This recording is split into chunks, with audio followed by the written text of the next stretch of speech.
The Philippine archipelago has some 7,641 islands. This is where it all started for the Green Reef Artificial Reef project carried by the NGO Scaph Pro Oceanographic Research. George, the bamboo master, selects bamboos, which will be used as basic materials for the construction of the different modules for our building site. Finding this green and precious wood in these mountains, covered with virgin forest, requires some experience. George has been working for us for 2 years now and participates in every expedition.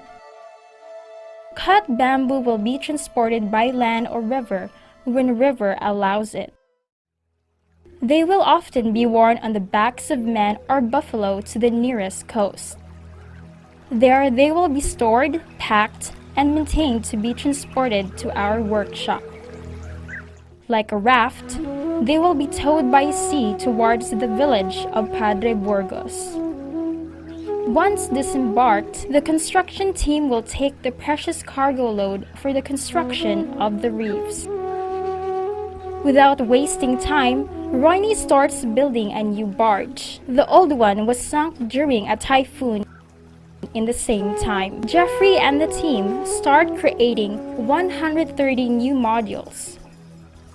30 bamboo reefs are ready after 1 week. They will complete the program, which started in 2015. The team launches the bamboo modules. What have become of the first 100 modules that we have already immersed the past year? This is what we will discover through the scientific monitoring carried out by the Scaph Pro Philippines team. From the first month, the first form of life appears as green algae encrusting the pipes. Then, it will be the turn of the crustaceans with the barnacles. Simultaneously, we will witness the hatching of thousands of tiny translucent shrubs, the hydrarians. The hydrarians are animals belonging to the family of cnidarians and the class of hydrozoans. This species is called hydropolyp. Always at the same time, after 2 months from immersion, tunicates are among the first animals to attach to the modules. These animals, in the form of small skins of more or less spherical forms, can be colonial, gregarious, or solitary. Some individuals observed in the program exceed 30 centimeters. Remarkable thing. As primitive as this animal may appear, zoologists regard it as the most advanced of invertebrates. More evolved than crustaceans or octopus, this comes from its larval stage. When the animal is still swimming with its tail, it possesses a dorsal cord, precursor of the spine. Another animal attracted by seaweed is the sea cucumber from the echinoderm family, Bohadsia graphae. 6 months after immersion, the team see a new form of life. The encrusting type sponges. This time, the battle for the colonization of each square centimeter is engaged. The water is inhaled through the pores, then filtered and rejected thousands of times its own volume of water a day. The mobile flagellated cells, called amoebocytes, which line the inner wall of the sponge, ensure the distribution of nutrients between all the cells. Sponges are considered to be simplest multicellular. They are devoid of nervous system, digestive tract, and circulatory system. Later, again, cnidarians will gradually colonize modules, like this Hexa coralliaris. This species is long awaited by scientists. This madrepore was very badly treated by the fishing sector on this area so that it ended up practically disappearing. The sighting is reconstituted thanks to the artificial reefs. For the team, this is a big emotional surprise. Indeed, we knew that it would be possible on metal, but not on bamboo modules. Centerpiece to the biological puzzle, the hard coral is home to many varieties of fish that will find shelter and food with it. We have also progressively observed the arrival of some octocoralliaris, like this Pennatula. 1 year after immersion, it is the turn of the Alcyonaris to join this new ecosystem. Alcyonare is a general term for stolonifera, soft corals, and gorgonians with exception of Pennatula. Among these soft corals, the most colonizing was the Dendronephthaea. This genus has more than 250 species, often very difficult to distinguish from each other. These corals are sufficiently translucent to reveal the calcareous spicules disseminated in the body. They're usually brightly colored and have ramifications. Unlike other coral species, Alcyonarius of the Dendronephthaea type are herbivores, feeding on phytoplanktons. I'm Armando Gavula from the Provincial Environment and Natural Resources Management. I'm in charge of establishing marine protected area in the province of Southern Leyte, and then this project here about artificial reef is really interesting. In competition of soft corals, gorgonians will gradually win after 1 year. Their growth on the reef is both unexpected and dazzling. They are large, flexible trees that can reach several meters and sway in the current. Seagull colonies often have bright colorations where the reds and yellows dominate, located on the living part, which contains the polyps. Gorgonians feed on small prey and suspended organisms that strike the tentacles and trigger the discharge of the nematocyst before being ingested by the polyps. Considering that it's very practical because very cheap, and then that could last a few years, and then the effect would really be helpful in regenerating. In the midst of all this growth will develop mollusks coming to take advantage of this formidable ecosystems. Passions of many underwater photographers, these nudibranchs will gradually integrate into this new environment. The most dangerous, the killer cone, and many snails of gastropods are present on the reefs.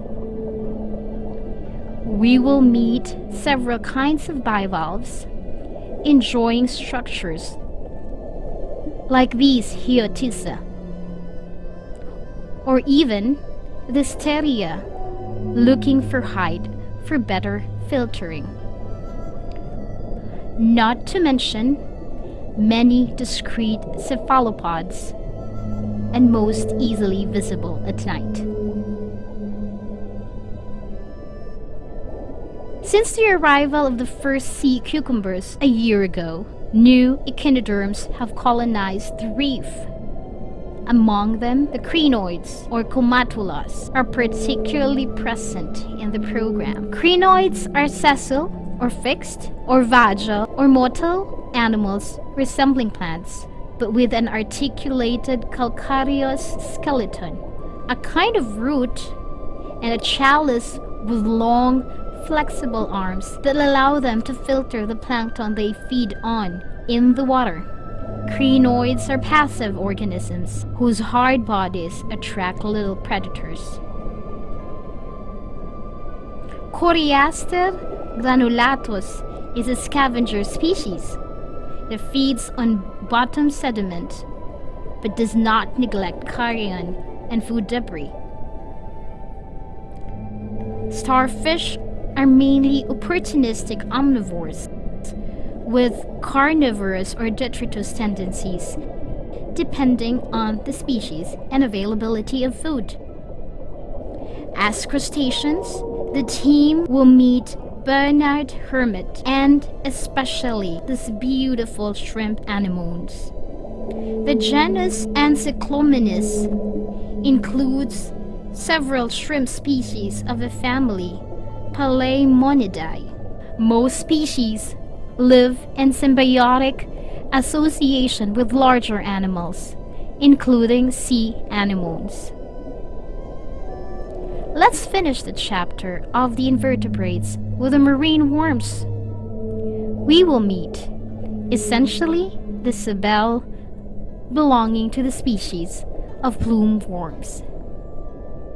Okay, hi, I'm Christine Paula Love-Bernasor. I'm Miss Cuba International 2013 first runner-up. Yeah, it was my first time seeing an artificial reef program, and it really made me happy to see that there's such a program happening with all the destruction that the Philippines is experiencing with different typhoons. It's good that we try to still preserve our reefs and try to create new houses for the fish. Let's now study these angelfishes to understand the concept of Scaph in the field of artificial reefs. We must note that all modules use the filiform function that is a golden rule in our revitalization strategy. If we speak of protection, the axes and spaces proposed by the structures allow one of the best shelters for a fish. I mean an axis to which it can turn quickly. So going fast and wanting to transfer quickly are generally irreconcilable. Take the case of a long and slender racing vessel. It cannot negotiate a sharp turn. He needs room to maneuver. There is no alternative for fish. Juveniles are particularly safe in a reef representing open spaces or the presence of filiform axes, bother maneuver large predators. In the Pacific of Platax is a symbolic fish of artificial reefs. This ballista titan will attack us suddenly if we come too close to his nest.